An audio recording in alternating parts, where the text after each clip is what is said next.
It was early Sunday morning when I opened the door and found her standing there. The sky behind her was overcast, the light dull and gray, like everything had been desaturated overnight. She wore a bathrobe that looked hastily tied, her hair damp and unbrushed, face blotchy in that unmistakable way grief leaves behind. Her eyes met mine for a split second, swollen and shining, then immediately looked down, as if even standing there was too much to bear. She had one small overnight bag clutched in her hand, the kind that doesn't suggest a plan, but a sudden escape. And without needing an explanation, I stepped aside and let her in. I didn't ask what had happened. I didn't need to. My sister had called me 3 days ago to say the divorce papers were signed, that everything was over, that she was ready to move on. She sounded detached, even relieved. What she didn't mention was where her wife had gone after the ink dried. Now I knew. She had come here, to me.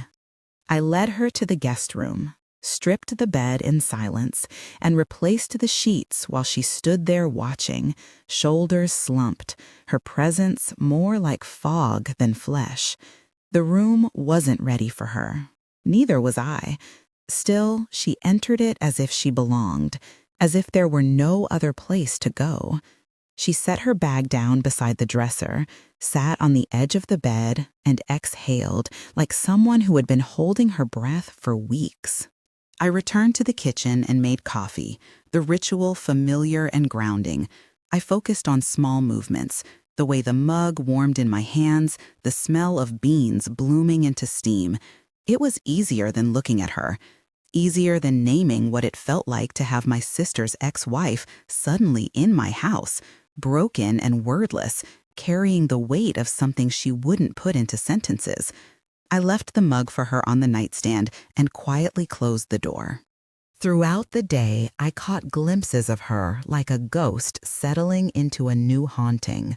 She moved without sound, her presence barely registering in the spaces she occupied.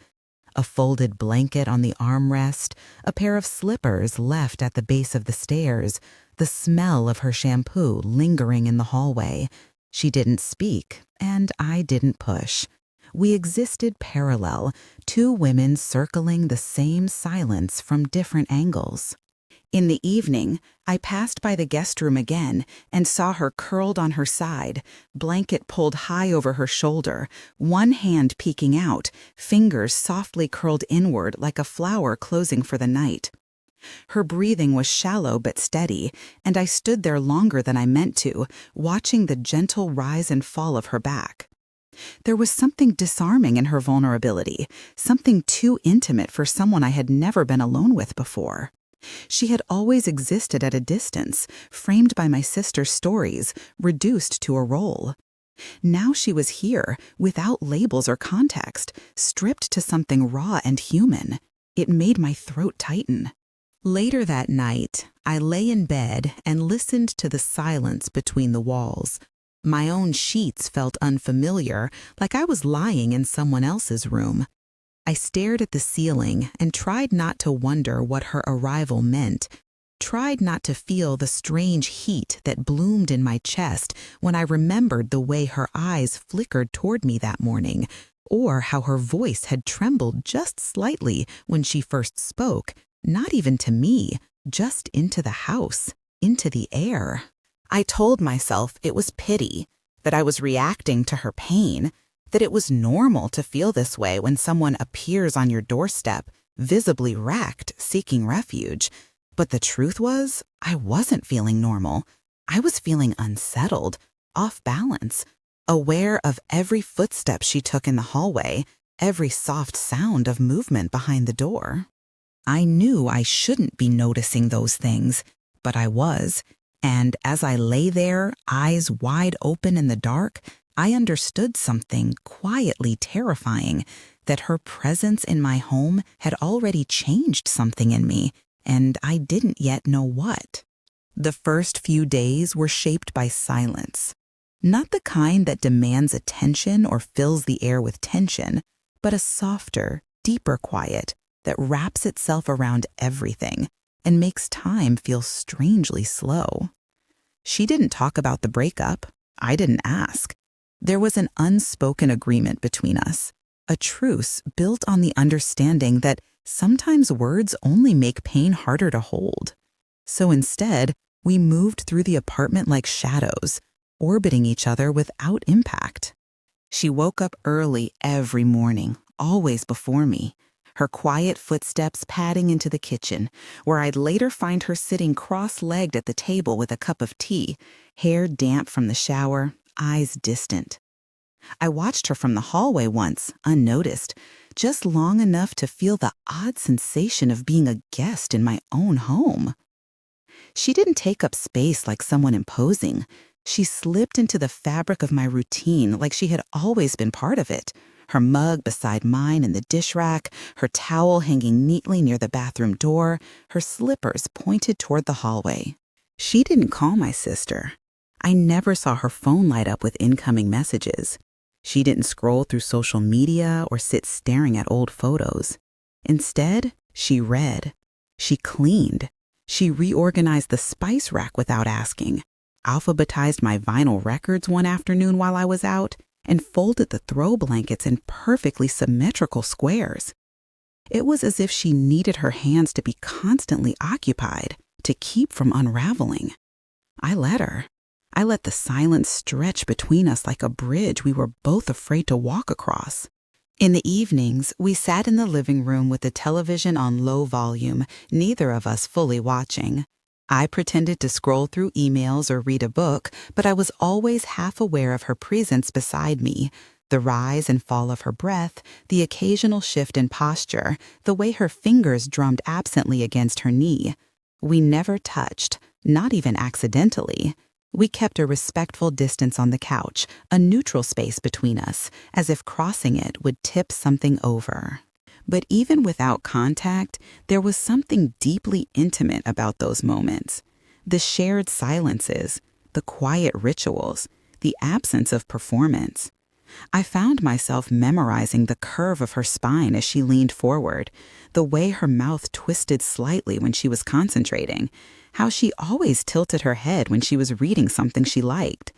It was unnerving how easy it became to notice her. One night, I heard her cry. It wasn't loud, just a faint, broken sound through the thin wall between our bedrooms, a stifled sob, quickly swallowed. I lay in bed, staring at the ceiling, my fists clenched in the dark. I didn't get up. I didn't knock on her door. I wanted to, badly, but something stopped me. Maybe it was guilt, maybe fear, or maybe just the knowledge that pain sometimes needs privacy more than comfort. The next morning, she was already dressed and standing at the sink, washing a plate that wasn't dirty. Her eyes were red, but her expression was calm. She greeted me with a nod and went back to scrubbing, and I said nothing. The moment passed like breath on glass, present for an instant, then gone. As the days moved forward, the energy between us began to shift, not in any dramatic way, but subtly, like the temperature of a room rising 1 degree at a time. I started noticing her scent in the hallway even when she wasn't there. A faint trace of her shampoo on the bathroom towel, the soft imprint of her form on the cushion beside mine. She started humming to herself sometimes while she cooked, and though the melodies were unfamiliar, they felt oddly soothing. She didn't smile often, but when she did, it was like watching the sun break through cloud cover, unexpected and brief, but warm enough to remember. I caught one of those smiles once while we were watching some old sitcom rerun. Something ridiculous happened on screen, and I laughed, and when I turned to glance at her, she was already looking at me. Her lips curled, her eyes soft, and for a second too long, neither of us looked away. That smile stayed with me long after she'd left the room. There was no roadmap for what was happening, no structure to hold on to. We weren't talking about feelings, we weren't defining anything, but our movements began to sync in small, imperceptible ways, reaching for the same spoon, standing too close in the kitchen, brushing past each other in the narrow hallway and not flinching. I started to feel her energy before I even saw her, a subtle static in the air that made my skin more alert. I told myself I was being overly sensitive, that I was reacting to the presence of someone who had once been part of my family, even if indirectly, that it was normal to feel this strange closeness when someone is wounded and raw in your home. But deep down, I knew there was more. It wasn't just her pain I was responding to. It was her, and that terrified me more than I was willing to admit. She wasn't supposed to be here, and yet she was, moving quietly through my home, through my thoughts, through my senses. And as each day passed in that soft, restrained quiet, I realized that something between us had already started, even if it had no name yet. It happened slowly, then all at once. A shift I had been feeling for days finally broke through the surface, subtle and irreversible. It wasn't a kiss that marked the beginning, nor a confession, nor a planned gesture of vulnerability. It was the way her knee pressed into mine on a couch during a quiet evening, the way neither of us pulled back, and how the silence between us bloomed into something electric. We were watching something. I can't even remember what. The screen flickered in front of us, forgotten almost immediately, background noise to the stillness that had settled between our bodies. Her leg brushed against mine, a casual thing, a nothing, until it wasn't. My skin lit up under the contact. My breath caught. I stayed still. So did she. The space we had so carefully curated, the polite buffer we had maintained, crumbled in the space of that lingering touch. I didn't look at her. I kept my eyes fixed on the screen, pretending to be unmoved, pretending that nothing inside me had shifted. But my fingers twitched slightly on my lap. My jaw tensed. I became excruciatingly aware of her body next to mine, her scent, the warmth radiating from her skin, the rhythm of her breath. The air between us thickened, stretched taut by something we had not yet named, but both felt like a pull in the chest. I moved first. Just a small movement, my hand drifting closer to the blanket covering both our laps, fingers brushing the edge of her thigh. She didn't flinch. She didn't speak. She shifted slightly, enough for her arm to rest along the back of the couch, almost behind my shoulders. It was a simple change in posture, but it carried weight. It carried permission, and that was all it took. When I finally turned to face her, our eyes met in that sharp, suspended stillness. She looked at me without hesitation, without question, as if we had already agreed to this moment long ago. I leaned in, or maybe she did. The space between our mouths vanished like it had been begging to all along. Her lips were soft, slow, unfamiliar but not foreign. There was no urgency, only certainty, as if the moment had been waiting patiently for us to arrive. The kiss deepened with a quiet hunger, a slow burn that grew hotter the longer we stayed locked in it.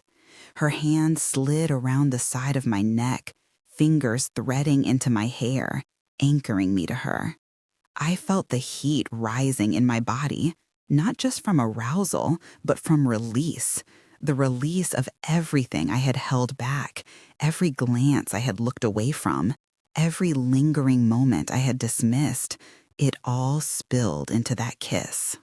We pulled apart slightly, foreheads touching, breath shallow. I closed my eyes and listened to the way her breathing matched mine, fast and uneven. Her thumb traced the line of my jaw, down to my collarbone, then lower. I opened my eyes to find hers still on me, searching, waiting. I nodded, barely. She didn't speak. She didn't need to. We stood together, moving in quiet coordination, like dancers in slow motion. Her hand found mine, and I let her lead me down the hallway to my bedroom. The lights were still off, the door slightly ajar. She paused just inside, looking around as if taking in the space with new eyes, and then she turned back to me. I stepped closer. Her hands went to the hem of my shirt, mine to her waist.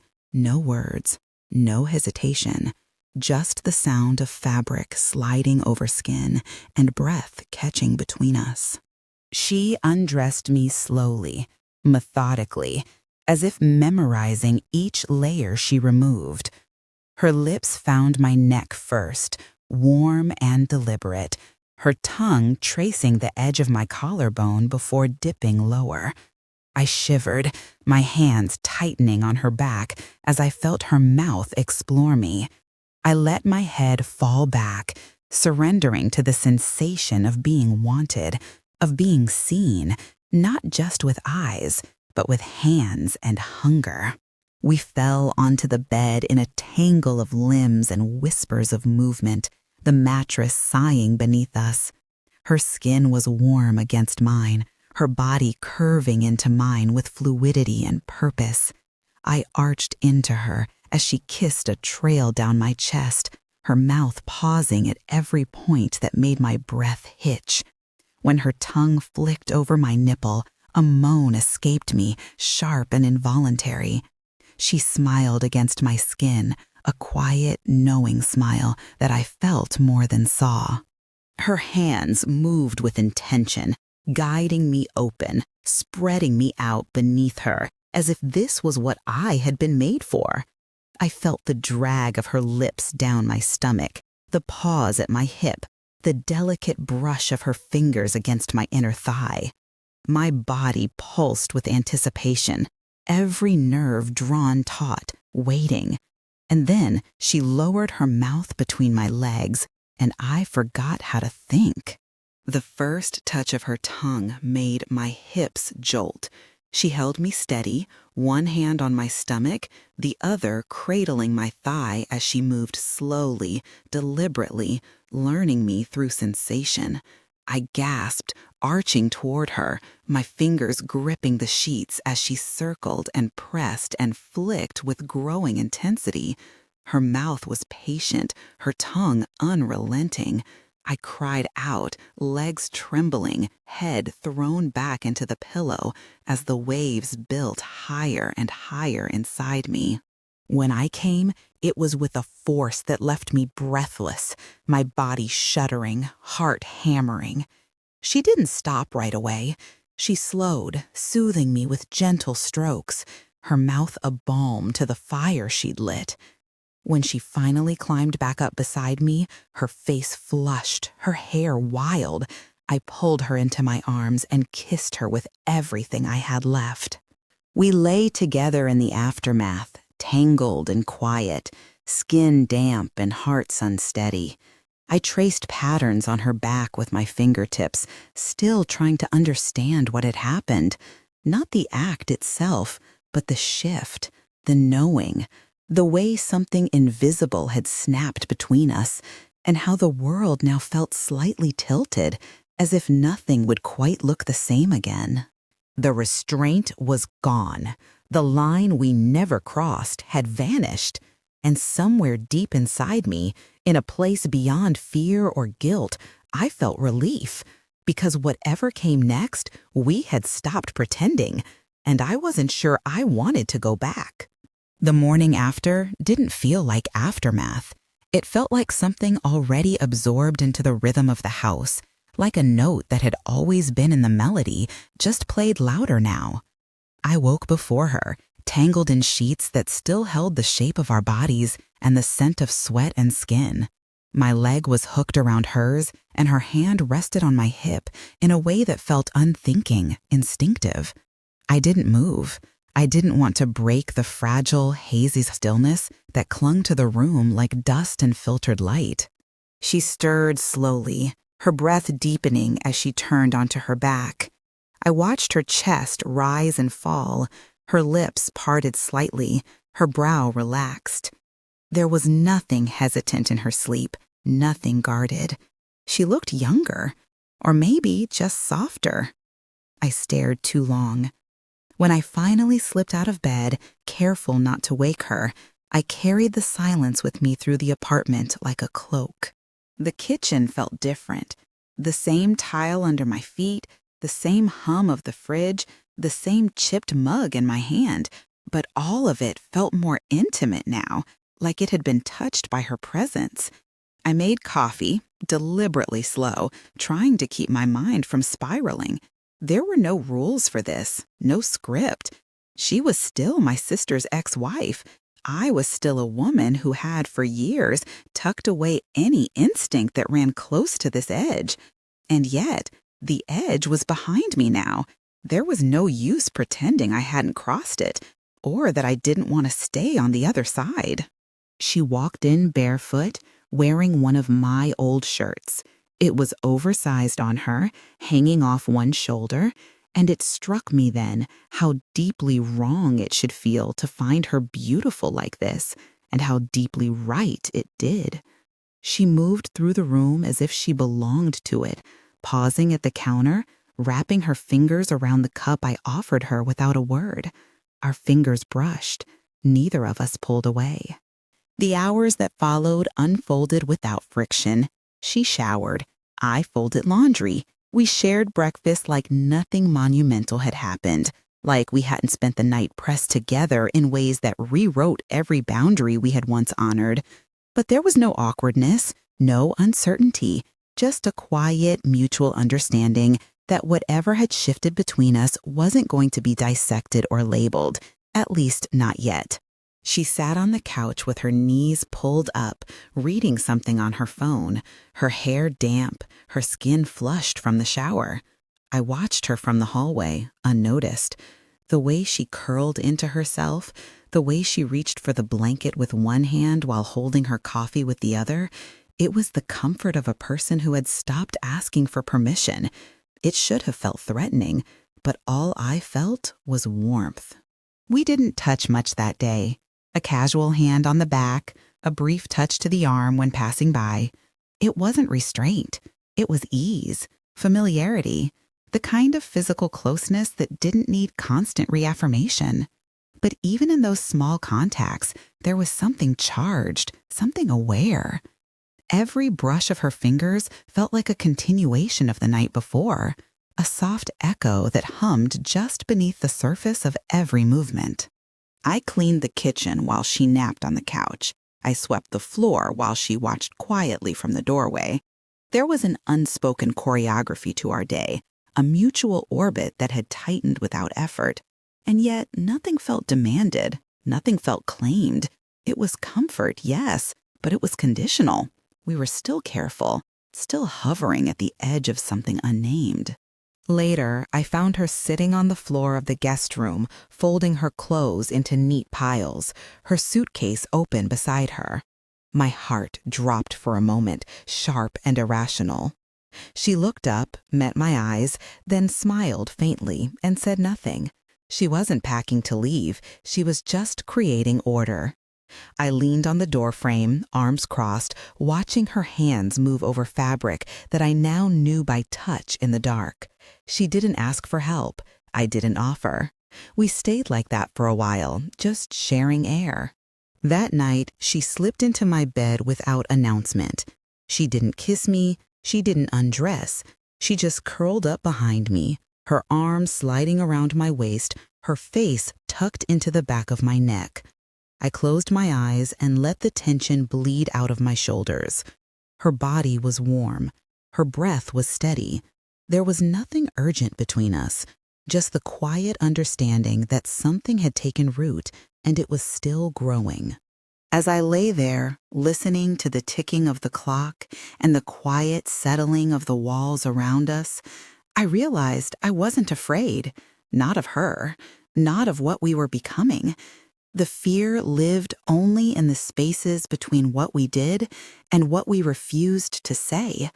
And even that fear felt smaller now, diminished by the weight of her arm around me, the press of her palm against my stomach. I didn't know what would come next.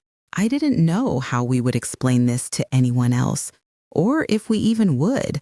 But I knew this. The comfort I felt with her wasn't ordinary. It wasn't circumstantial. It wasn't borrowed. It was earned. It was delicate, maybe, but it was real. And in that moment, with her breath on my skin and my heartbeat steady against her hand, that was enough. It was a Wednesday afternoon, one of those quiet midweek stretches where the world feels paused. I had the day off, and the apartment was filled with the soft hum of the dishwasher and the scent of something she had baked earlier, cinnamon, maybe vanilla, something warm and sweet that clung to the air. She was in the kitchen, barefoot, hair pulled up, humming along to a song that played low from her phone.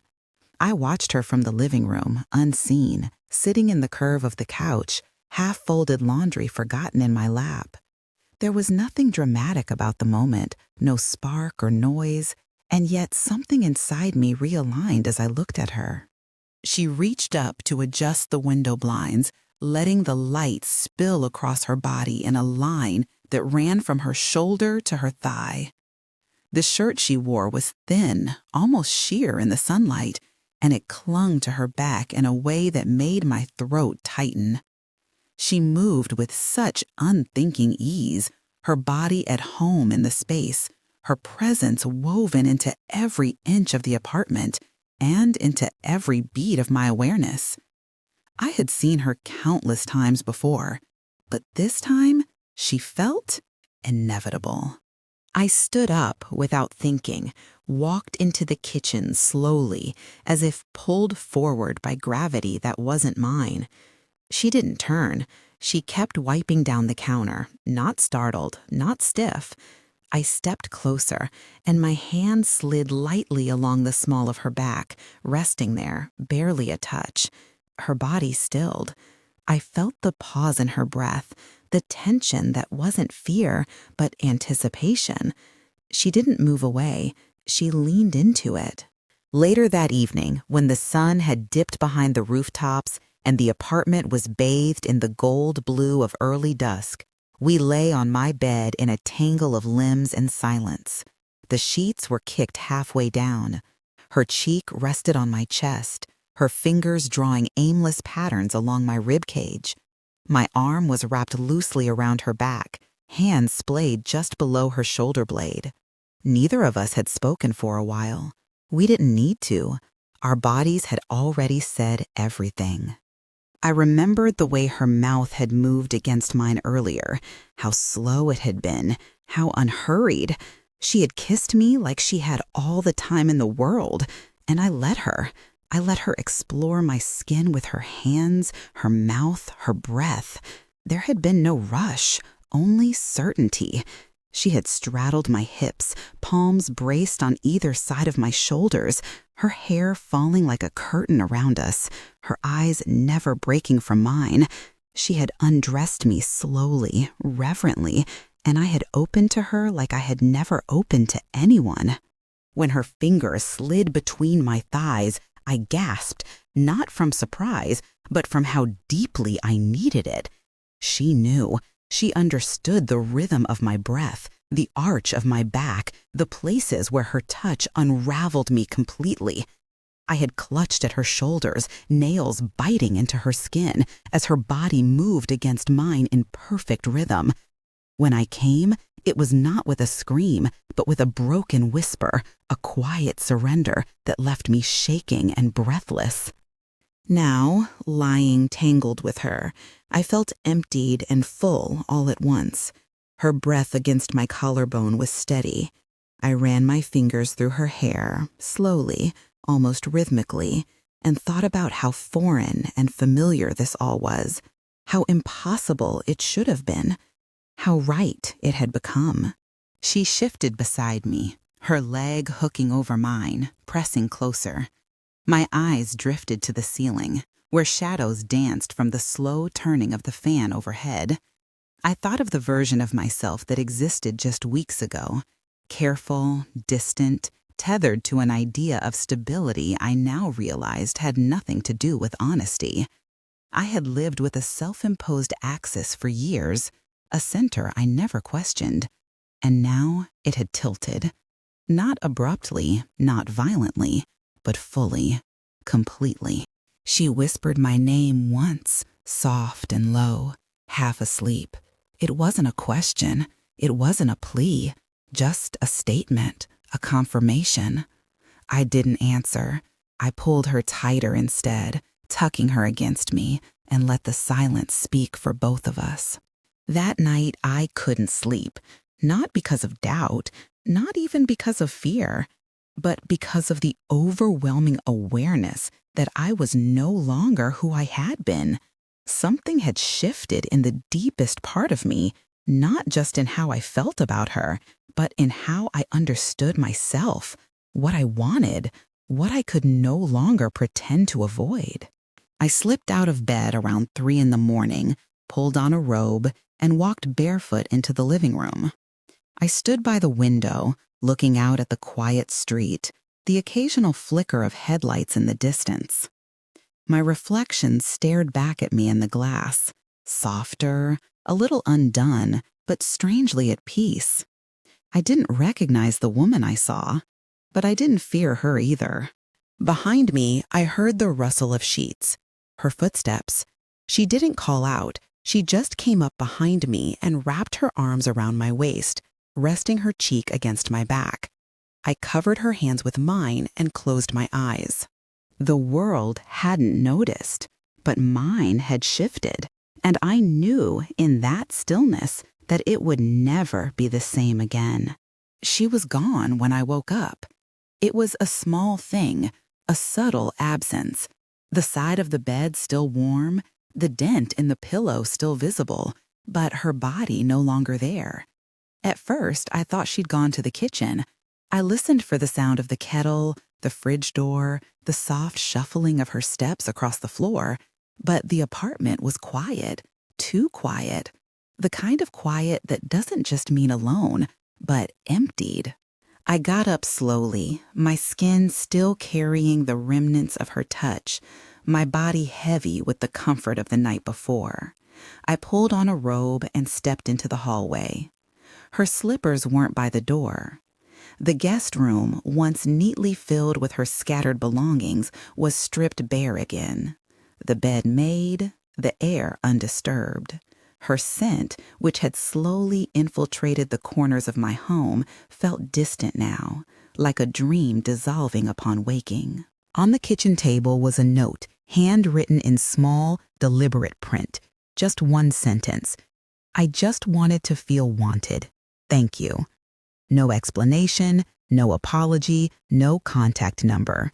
It wasn't cold. It wasn't cruel. It was factual. A closing sentence to a chapter that had no intention of continuing.